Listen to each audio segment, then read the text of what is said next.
জ্ঞাপন করবেন, আমাদের সাথে সংহতি প্রকাশ করবেন। সম্মানিত উপস্থিতি, সবাইকে ধন্যবাদ।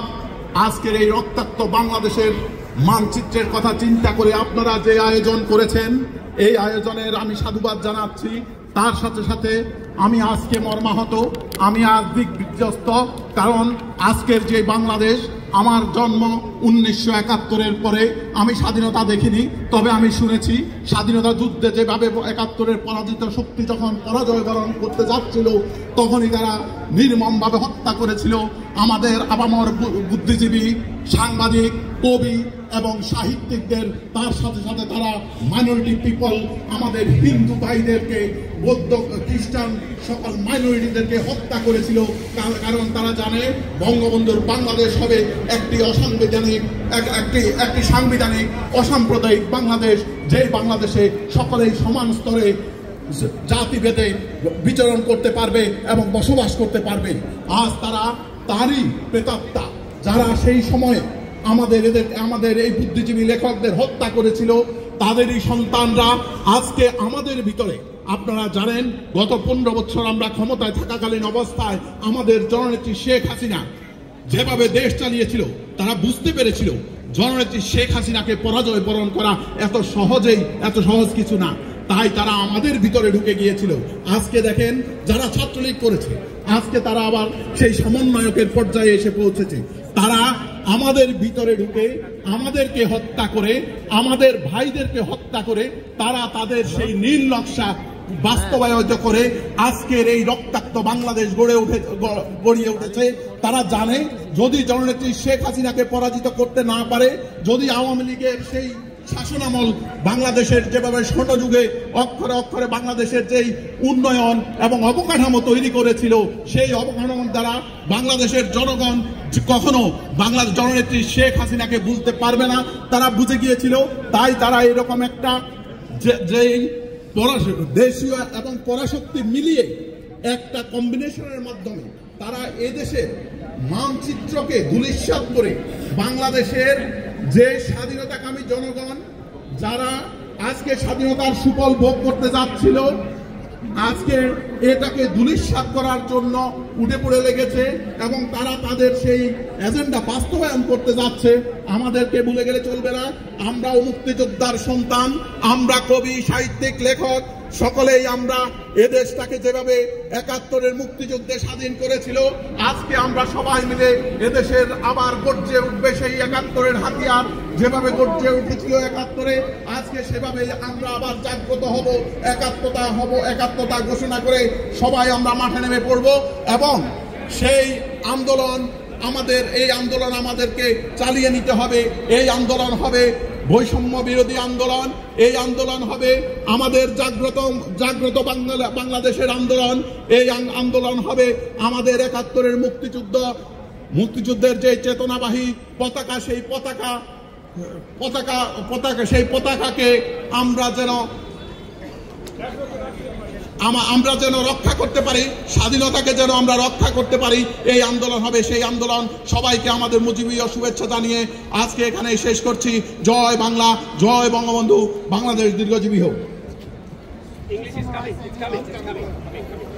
বন্ধুগণ, আমরা সময় সংক্ষিপ্ত করার জন্য কোনো পদবি আমরা বলছি না, আমরা শুধুমাত্র তার সংক্ষিপ্ত একটা পরিচিতি তুলে ধরছি।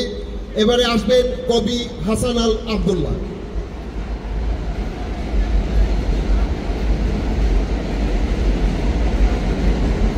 বন্ধুগণ, জাতির পতাকা আজ খামছে ধরেছে সেই পুরনো শকুন। বাংলাদেশ একটি আজব দেশ, যে দেশে রাজাকার দাঁড়িয়ে বলে আমি মুক্তিযোদ্ধাদের ক্ষমা করে দিলাম। আপনি যদি ডক্টর ইউনূসের ডাইনে তাকান, বামে তাকান, সামনে তাকান, পিছনে তাকান, সব জায়গায় রাজাকার। আমার প্রশ্ন করতে ইচ্ছা করে, ডক্টর ইউনূস আপনি 71 সালে কি করেছিলেন? আপনিও কি সেই রাজাকারের প্রেতাত্মা? আজ বাংলাদেশে কি হচ্ছে? আজকে বাংলাদেশে আমার পতাকাকে পরিবর্তন করার কথা উঠছে। আজকে বাংলাদেশে জাতীয় সঙ্গীতের পরিবর্তন করার কথা উঠছে, আজ বাংলাদেশের নাম পরিবর্তনের কথা উঠছে। কারা? সেই রাজাকার, যে রাজাকার ৭১-এ আমার পিতাকে হত্যা করেছিল, সেই রাজাকার। হ্যাঁ, আমার এই ৫৭ বছর বয়সে আমি কোনোদিন একটি রাজাকারের সাথে বসিনি। আজ পর্যন্ত পাকিস্তানি কোনো প্রোডাক্ট আমি ব্যবহার করি না। যদি ভুল ক্রমে কোনো পাকিস্তানি প্রোডাক্ট আমার বাড়িতে চলে আসে, আমি সেটা গার্বেজ করে দিই। সেই পাকিস্তানিদের মদদে আজ বাংলাদেশকে দখল করেছে এই রাজাকারের সন্তানেরা। যারা বলেছিল আমি কে তুমি কে, রাজাকার রাজাকার, তারা আসলেই রাজাকার। একজন রাজাকার ছাড়া এই কথা বলতে পারে না। অতএব আমি কলম যোদ্ধা, আমি কবি, কিন্তু আজ মনে হচ্ছে যে আরেকটি যুদ্ধ করতে হবে। যে মেশিন গান হাতে করে আমার পিতা যুদ্ধ করেছিলেন, আমি আবার সেই মেশিন গান হাতে করে যুদ্ধ করতে চাই। যুদ্ধ করে আবার এই দেশ স্বাধীন করতে হবে। এই রাজাকারদের বাংলাদেশ থেকে বিতাড়িত করতে হবে। ধন্যবাদ। জয় Bangla.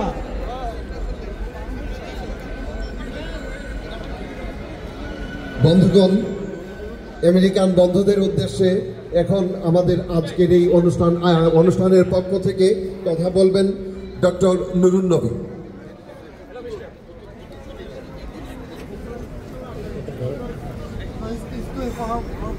Yes, go ahead, that's fine.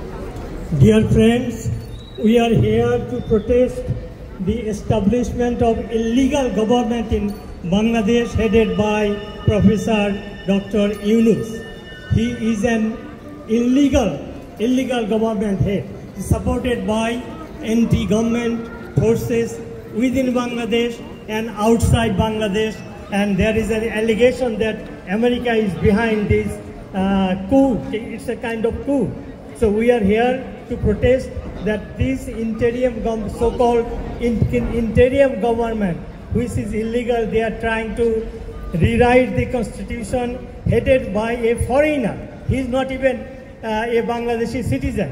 So we protest all these illegal attempts. They want to change the national anthem, national song, national flag, as well as rewrite the constitution.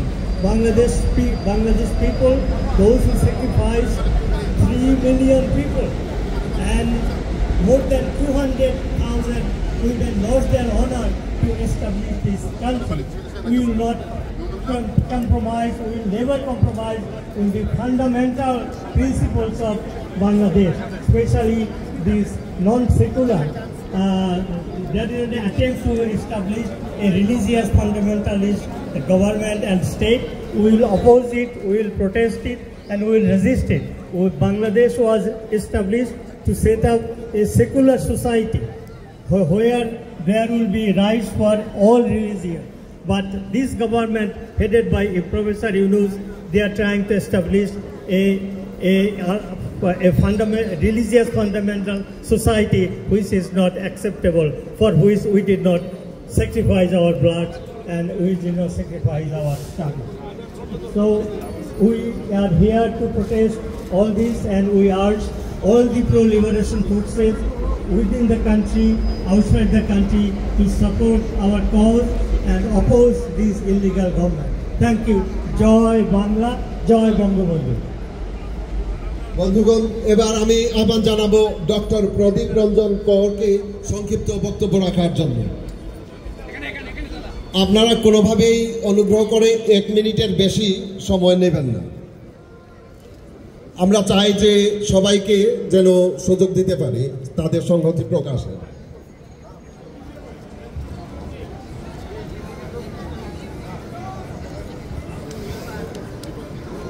আজকের এই প্রতিবাদ সমাবেশে সমবেত সাথী বন্ধুরা,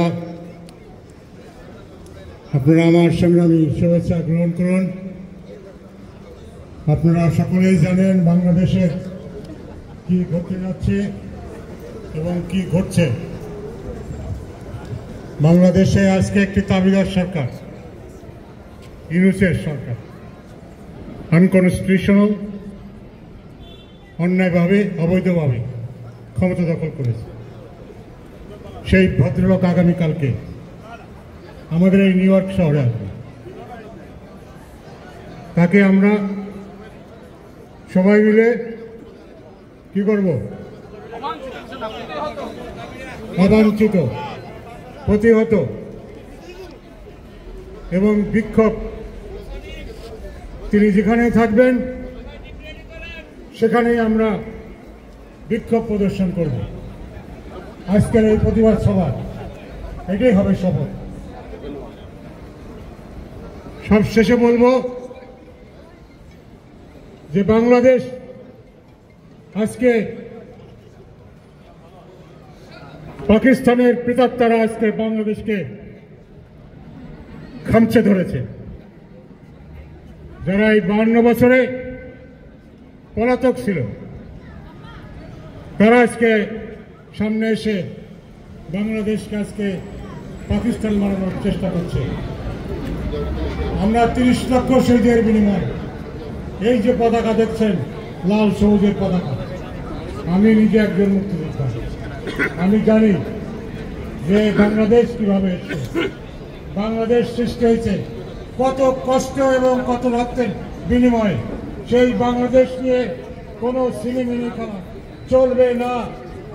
আজকের এই প্রতিবাদ সভা সেই ঘোষণা দিয়ে আমি আমার এই সংক্ষিপ্ত বক্তব্য শেষ করছি। আপনাদের সাথে আগামীকালকে এয়ারপোর্টে দেখা হবে ওই ইউনিসের বিক্ষোভ সমাবেশে। জয় বাংলা, জয় বঙ্গবন্ধু, জয় হোক বাংলাদেশের, বাংলাদেশ চিরজীবী হোক। ৭১-এর হাতিয়ার, বীর বাঙালির হাতিয়ার, অবৈধ সরকার মানি না, দখলদার সরকার মানি না। জয় বাংলা, জয় বঙ্গবন্ধু। বন্ধুগণ, এবারে আমি আহ্বান জানাচ্ছি বিশিষ্ট রাজনীতিবিদ, সাবেক ছাত্রনেতা শাহীন আজমলকে। ধন্যবাদ, সবাইকে অসংখ্য ধন্যবাদ। বাংলাদেশের একটি মহাসংকটের সময় আপনারা যারা উপস্থিত হয়েছেন, আমাদের প্রবাসীদের আজকের এই বাংলাদেশের প্রেক্ষাপটে মহান মুক্তিযুদ্ধে প্রবাসীরা একটি গৌরবোজ্জ্বল ভূমিকা পালন করেছিলেন। বাংলাদেশের এই সংকট মুহূর্তে আপনাদের সবাইকে, আজকে যে সাংস্কৃতিক কর্মীরা যেখানে উপস্থিত হয়েছেন বিশ্বের রাজধানী হিসেবে খ্যাত জ্যাকসন হাইটের এই ডাইভার্সিটি প্লাজায়, আপনাদের সকলকে, সমস্ত বাংলাদেশের মুক্তিযুদ্ধের চেতনায় বিশ্বাসী সকলের পক্ষ থেকে অসংখ্য ধন্যবাদ জানাচ্ছি। আসুন, বাংলাদেশ যে আজকের যে অবস্থায় নিয়ে আসা হয়েছে আপনারা সবাই জানেন। আসুন আমরা সবাই ঐক্যবদ্ধভাবে যত তাড়াতাড়ি সম্ভব এই সরকারকে উৎখাত না করতে পারবো। আগামীকাল সেই অবৈধ সরকার, অসাংবিধানিক ও গণতান্ত্রিক ডক্টর ইউনূস আসছেন। তিনি যতদিন নিউ ইয়র্কে থাকবেন, যুক্তরাষ্ট্রে থাকবেন, আগামীকাল বিমানবন্দর থেকে যতদিন হোটেলে থাকবেন, হোটেলের সামনে তার প্রতিবাদ সভা হবে। তিনি যখন 27 তারিখ জাতিসংঘের সাধারণ পরিষদে বক্তব্য দেবেন, সেখানে আমরা সবাই সাংস্কৃতিক নেতৃত্বে, সবার নেতৃত্বে একটি সমাবেশ করব। বাংলাদেশের মানুষকে দেখিয়ে দেব আমরা মহান মুক্তিযুদ্ধের চেতনায় বাংলাদেশ থেকে নিয়ে যেতে চাই 30 লক্ষ শহীদ, 2 লক্ষ মা বোনের ইজ্জতের বিনিময়ে মহান মুক্তিযুদ্ধের চেতনা থেকে আমরা বাংলাদেশকে অন্য দিকে নিয়ে যেতে দেব না অঙ্গীকার করে আসাদুজ্জামান নূর এবং শাহরিয়া কবির সহ সকল সাংস্কৃতিক নেতৃবৃন্দের অনতিবিলম্বে মুক্তি দাবি করে আমি আমার বক্তব্য এখানে শেষ করছি। খোদা হাফেজ। জয় বাংলা, জয় বঙ্গবন্ধু, জয় হোক শেখ হাসিনার। সবাইকে ধন্যবাদ।